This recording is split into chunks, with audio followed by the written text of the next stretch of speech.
안녕하세요. 부자오빠입니다. 주말 잘 보내고 계신가요? 저는 2시에 일어났거든요. 새벽 2시가 아니고 오후 2시에 일어났습니다. 아침도 안 먹고 점심도 안 먹고 이제 막 깼는데 어제 미국 증시가 중간에 폭락을 하고 있길래 에이 오늘도 틀렸다 하고 밤새 그냥 영화 몰아서 봤습니다. 뭐 계좌 들여다봐야 뭐 승질밖에 더 나겠습니까? 어차피 당장 팔 것도 아니고 나중에는 한참 많이 오를 종목들만 제가 매수를 했기 때문에 장이 안 좋을 때는 저는 그냥 생각 없이 영화나 드라마를 몰아서 봅니다. 그게 최고입니다, 진짜. 그래서 좀 전에 일어나서 제가 확인을 해봤더니 역시나 3대 지수가 다 하락을 했고요. 특히 나스닥이 1% 가까이 빠졌습니다. 가장 많이 빠졌죠. 다우존스는 보합, 그리고 S&P 500은 0.4%. 아무래도 요즘에는 금리 인상 이슈로 지금 시장이 휘청이고 있는 것이기 때문에 나스닥이 가장 많이 빠지고 있습니다. 뭐 안 봐도 비디오겠지만 그래도 제가 혹시나 해서 찾아봤더니 역시나 국채 금리 급등의 일제히 하락. 물론 이 밖에도 여러 가지 요인들이 복합적으로 작용을 한 것이겠지만 금리 인상 이슈가 가장 큰 것 같습니다.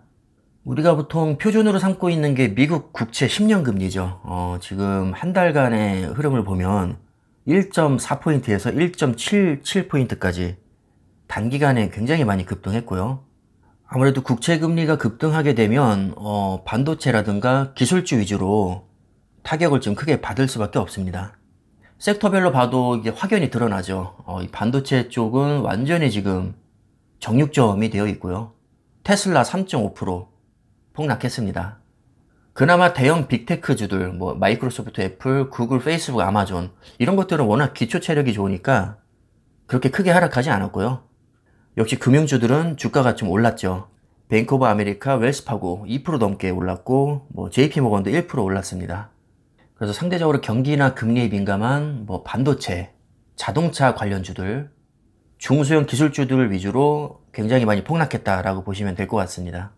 필라델피아 반도체는 거의 뭐 3% 가까이 빠졌는데요. 한동안 잘 나가던 엔비디아도 제 기억으로는 330달러까지 찍었던 것으로 기억을 하는데 어느새 270달러까지 밀렸습니다. 어제 하루에만 3.3%가 또 폭락을 했죠. 퀄컴도 3% 빠졌고 TSMC 요즘에 좀 치고 올라가나 싶더니 4% 폭락하면서 다시 120달러 초반대로 돌아왔습니다. 자, 그 다음에 마이크론 테크놀로지. 우리 국내에서 삼성전자나 하이닉스에 투자하시는 분들은 마이크론 주가를 많이 참고하시죠. 왜냐면 같은 메모리 반도체 업체라서 주가 연동성이 꽤나 높습니다. 수익률에서는 차이가 나지만 전체적인 흐름은 비슷하게 흘러가죠.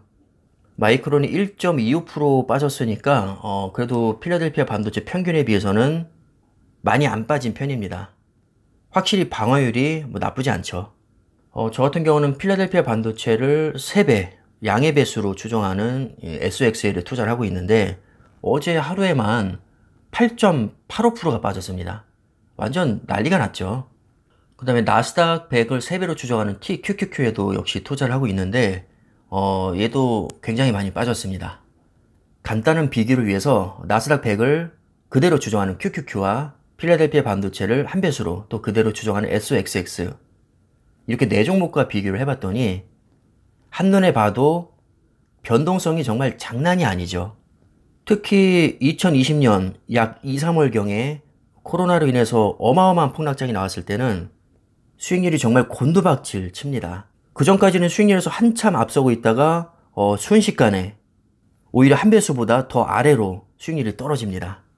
그러다가 각국에서 이제 경기 부양책이 나오고 조금씩 주식시장이 살아나기 시작하면서 엄청나게 급등을 하기 시작하죠. 그래서 순식간에 전고점 회복하고 SOXL 같은 경우는 5년 수익률이 1459%를 찍었고 TQQQ는 1192%를 찍었습니다. 확실히 변동성이 큰 만큼 상승 탄력을 한번 받으면 수익률이 정말 어마어마하게 나오죠. 근데 지금 다 지나고 나서 이미 많이 올랐으니까 이렇게 얘기할 수 있는 거지 앞으로도 이런 변동성을 견딜 수가 있을까요? 아마 쉽지 않을 겁니다. 그래서 저도 소액으로만 하고 있고 고점에서 물리면 답이 없기 때문에 장기 우상향에 대한 확신을 갖고 폭락장에서 반드시 물타기를 해줘야 어느 정도 성과가 나옵니다. 이런 관점에서 봤을 때 요즘처럼 막 10%씩 폭락할 때가 분할 매수하기 괜찮은 시기라는 생각이 듭니다.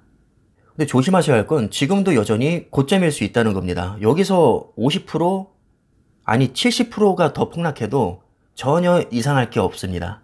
특히나 3배 레버리지 같은 경우는 진짜 하락장 한번 제대로 걸리면 반토막 순식간이거든요. 그래서 주가가 10% 빠졌다고 해서 야 신난다고 너무 성급하게 들어가시는 건 위험합니다. 앞으로도 반토막 이상 날 수 있다는 생각을 가지고 조금씩 분할 매수를 들어가셔야 됩니다. 그래서 레버리지 같은 경우는 확신이 부족하거나 주가의 변동에 예민하신 분들은 아예 거들떠도 보시면 안 됩니다. 보시다시피 변동성이 정말 장난이 아니거든요. 이 아래에 깔려있는 QQQ와 SOXX에 비해서 3배 레버리지는 그 변동성이 정말 상상을 초월합니다. 댓글을 보니까 은근히 우리 구독자님들 중에서 뭐 SOXL이나 TQQQ, QLD 이런 종목에 투자하시는 분들이 많으신 것 같아서 리스크가 굉장히 클 수 있다는 점을 제가 다시 한번 말씀을 드리고 싶었습니다. 분명히 요즘에 기회라고 생각해서 들어오는 분들이 많으실 것 같은데 정말 조심하셔야 됩니다. 자, 그럼 영상 이쯤에서 마무리 하겠고요. 제가 어제 영화를 보다가 중간에 잠이 들었는데 마저 보러 가야 될 것 같습니다.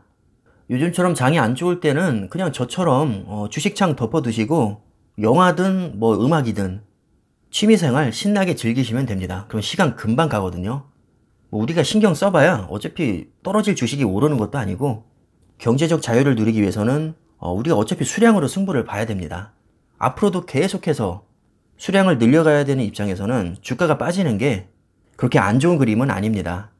너무 스트레스 받지 마시고요. 그냥 즐기시면 됩니다. 그럼 저는 영화 보러 가보겠습니다. 감사합니다.